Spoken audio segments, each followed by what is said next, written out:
if you put the time in and you're willing to do the work, it takes you to a whole nother place. Like I am just amazed at the growth in just 4 weeks, right? Like if you put the effort and the time in and you really try, like every time you say something, I'm like, ooh, tip, let me write that down.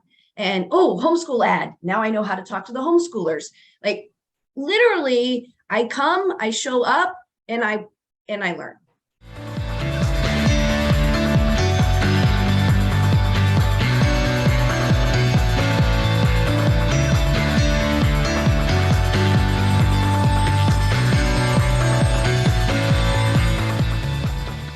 Welcome, everyone. Here we are. We are with, you may notice these are like the same faces. Like, this is so incredible. We even have another person who came onto the board, but she couldn't come today because she was tutoring. And like, that's the most beautiful reason why people can't come and be on this call. So if you're wondering what in the world are you doing today, Joanne? Today, we are featuring over the next 10 weeks, well, not 10 now, we're on week 4 here of honoring the people who've made it onto the leaderboard inside of the Jumpstart Your Online Tutoring Business Masterclass. And these tutors keep popping up onto the weekly leaderboard. So we have people, they earned points and then they get onto a leaderboard. There's first place, there's second place, there's third place.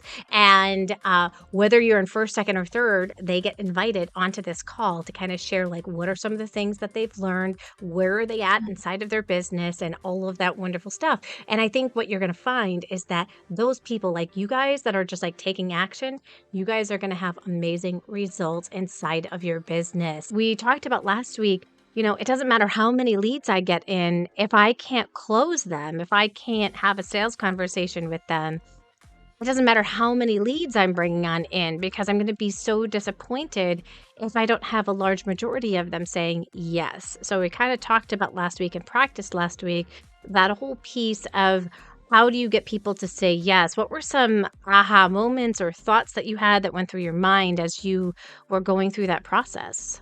Yeah, I can go first. Sure.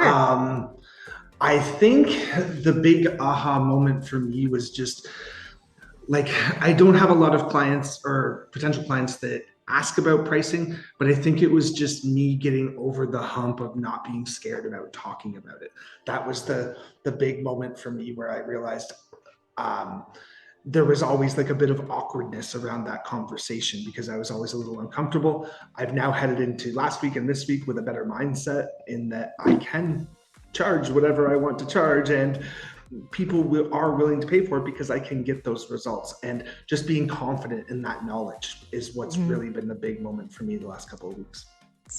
Anything else that you guys noticed as you're kind of going through that practicing stage with your group, with your accountability partner?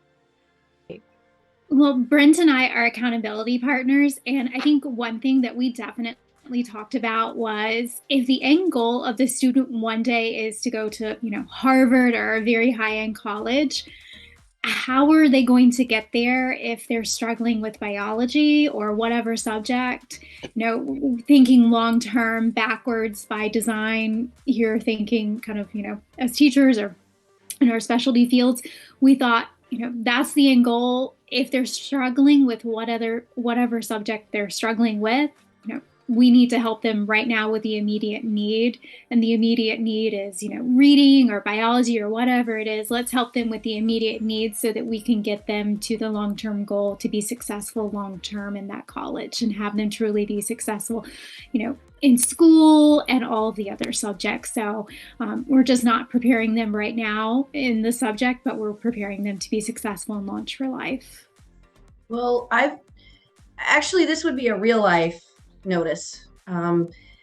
This is back to school time, and so parents don't always know the sports schedule, the club schedule, and they're hesitant to book. They're great, they want to talk to you, they kind of want to get the idea of who you are, but they're not really ready to schedule. And so this time I was talking to, and I really wanted her because I wanted to be on the leaderboard higher, I was like, yes, I need to get another student, this will be awesome. And in my wheelhouse, I could take them, everything. And it's, and the mom wasn't ready. And I was like, all right, next week, she said, early next week, I should be able to figure out my schedule. And I'm like, all right, I'm going to schedule a meeting for us next week. Done. Like, not letting you off the hook. Shared. What's your email again? Put it in Google Calendar for her as a meeting she has to accept.